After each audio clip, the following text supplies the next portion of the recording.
Lakers trade talks are really starting to pick up as a brand new report has dropped revealing a new Lakers target. But not only revealing the target, but this report has revealed some wild details surrounding Rob Pelinka's plans as the trade deadline is less than a week away. So stay tuned for all that in this episode, folks. Before we get into it, if you're a part of the percentage who aren't subscribed to the channel, about 83% of you who are watching right now aren't subscribed. This is the place to be for daily Lakers content. And thank you guys again for your continued support as we're on the road to 6,000 subscribers. The trade deadline is right around the corner. Your guys' support has been unbelievable, so thank you for that. Ladies and gentlemen, there is a ton to go over today. Now, obviously, the Lakers have been heavily involved in talks with Walker Kessler, with Miles Turner, with all these guys. Nick Richards before he got, of course, traded away. And now some new reports are coming out revealing some interesting details surrounding Rob Pelinka's trade plans. Now, he's not the player that, a lot of fans necessarily wanted. It's not the player, obviously, Nick Richards got traded to the Suns from the Hornets.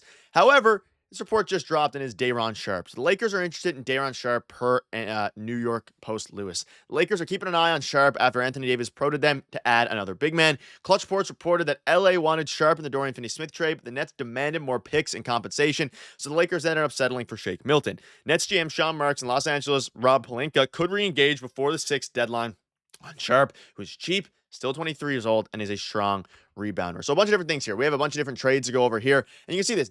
Sharpe works better than Jonas. Wish he would have been included in the Dorian Finney-Smith deal, though. Dang. So a few different things to go over here. One, reports are starting to heat up surrounding the Lakers making a move. Obviously, we're 6 days away from the trade deadline now, so those talks are going to continue to pick up, especially after the fact that Anthony Davis and, LeBron, all those guys came out and were probing for the Lakers to make a trade, specifically from Anthony Davis's perspective, for a backup center that could play starting center role so that AD can play the 4. Because again, as I mentioned several times in these videos, their current backup center situation is abysmal. Jackson Hayes, Christian Koloko. Those are the two guys, neither of which, even though, Jackson Hayes had a decent game the other night, neither of those guys are necessarily good enough to, warrant them playing the starting lineup and moving AD to the 4. You'd rather just have AD at the 5. Now, Sharpe is a super interesting one because, one, he's young, former first-round pick in 2021. 2, he does exactly what the Lakers need at a very similar level to Nick Richards. Now, when you're comparing packages, Nick Richards would be a pretty fair comparison, which we'll dive into in a little bit here. And we're going to dive into a bunch of other things. And here's what the kind of current situation is. Lakers, again, are interested in Sharpe, but the Nets wanted more draft compensation, so they settled for Milton. So at the time of the Dorian Finney-Smith trade, which was, the 3 seconds, and they got one back, they were trying to package that and get Sharpe, which would have been great, not only because Sharpe is a great fit, but it would have helped the Los Angeles Lakers right now over the past few weeks since they've acquired Dorian Finney-Smith. It would have helped them in their pursuit to winning more games, right? Because their lack of center depth has been evident since the trade for Dorian Finney-Smith. Before the trade for Dorian Finney-Smith, you can rewind back to the offseason. Fans, myself included, were still clamoring for Rob Pelinka to make a move in the offseason to get a backup center or even a starting center. Now, if Miles Turner and Walker Kessler aren't necessarily available, Sharpe might be the guy who is most available for you, which is not super exciting, but it's also not terrible. Let's dive into his stats a little bit. He is not great defensively, which is something that Miles Turner and specifically Walker Kessler would have been necessarily. However, he is a decent player. He's averaging 7 points a game, 6 rebounds. He only plays 26 minutes, and whether he's going to start for the Lakers would be a big question. Like, you wouldn't assume so because he hasn't started any games in his career. He could be a good backup bench guy, but again, AD wants to play the 4. I think ultimately they keep him off the bench and then use him in 2 big man lineups throughout the game. I could see him getting up to 20 or so minutes a game just because of how bad the depth is. And of course, in Brooklyn, he's playing behind Nick Claxton, and here he'd be playing behind AD. So he cannot shoot the ball. He would not space the floor. And he's also, for a guy who shoots mainly 2-point field goals, he is not very efficient at it. But what he can do is give you energy. It can give you rebounding. And he's young. He's 23 years old, so he kind of fit into the core. Like I mentioned, I think he was the 19th pick in the 2021 draft by the Suns, ultimately got shipped off to Brooklyn and has played his entire career there. And he's having the best season of his career. Now, when you're looking at packages for a guy like Sharpe, you can't imagine it. It would not be a first-round pick, obviously. So here it's Jalen Hood-Schifino, Christian Wood, and a second for Sharpe and Trendon Watford. So I don't hate this at all. I really don't hate this because, again, Nick Richards netted you 2 second-round picks. I would say not Christian Wood, Sharpe, is a worse version of Nick Richards. So when you're using the comparison of deals that have already went down, I think that'd be, salary filler and a first, 1 second-round pick.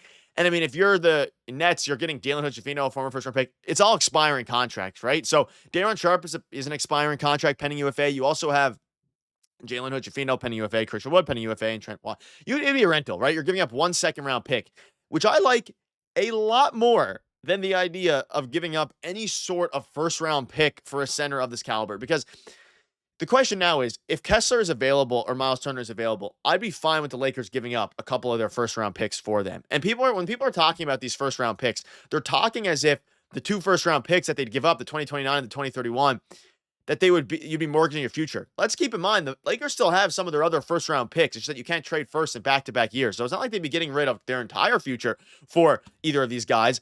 So, regarding Walker Kessler and Miles Turner, I would much prefer either of those guys, and I would prefer giving up the 2 firsts in order to get them as opposed to a Daron Sharpe. I mean, that being said, if it's all that's available and you still want to go out and try to get, a higher level player, I wouldn't hate this deal. Let me know down below, would you do this deal? I think I would. I mean, you're giving up a second, you're filling a need you desperately need to fix. Now, some other news that has dropped is surrounding Bogdan Bogdanovic and Clint Capella. Now, you can see this here. The Lakers are offering a first-round pick in hopes of acquiring both Bogdan and Clint Capella. The Hawks are reportedly waiting to see what happens with the De'Aaron Fox deal before finalizing any trade talk. Now, obviously, the D-Fox deal is going to be integral in making any of this happen. So, when you're talking about Clint Capella and you compare him to Daron Sharpe, I mean, I'd probably want Clint Capella, but again, Daron's a lot younger, can give some energy.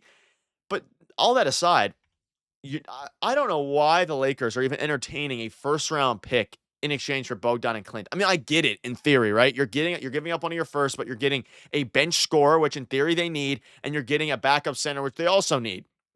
I don't hate it, but I think I'd much rather go ahead and do a deal like this. You give up a second for Daron Sharpe, and then you use your other first-round picks to get a better version of Bogdan who can actually potentially play defense. We've heard Marcus Smart's name around. Like someone where you give up a little bit more, but you get quality back. I think the Lakers at this point desperately need quality rather than quantity.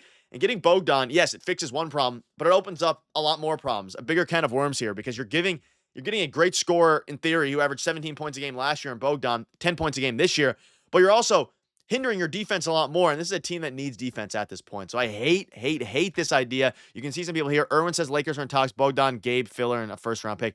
I don't like it. We'll have more videos on that. I just don't think that. I would much rather a Daron Sharpe. And I know a lot of Lakers fans aren't even high on Daron Sharpe himself. I think ultimately at this point, whether you're high on Daron Sharpe or not, you need a backup center. And if this is what's available, I'd rather this than Jonas, just given the fit for this team. I'd rather this than a lot of the other players available. I still think Nick Richards would have been the best option. But at the end of the day, it's going to be interesting to see what happens. And again, they're keeping their eye on Sharpe. Nets GM and Sean Marks and Rob Pelinka could re-engage, who is cheap, still 23 years old, and is a strong rebounder. So it's going to be very interesting to see what happens, specifically surrounding Daron Sharpe.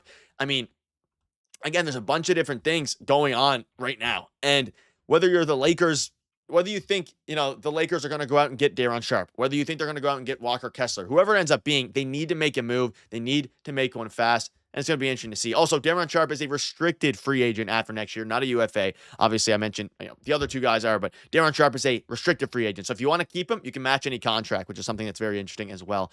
Just to keep in mind there, a RFA after next season. But that'll wrap it up. Let me know down below what your thoughts are. Thank you guys for watching. See you later. Cheers.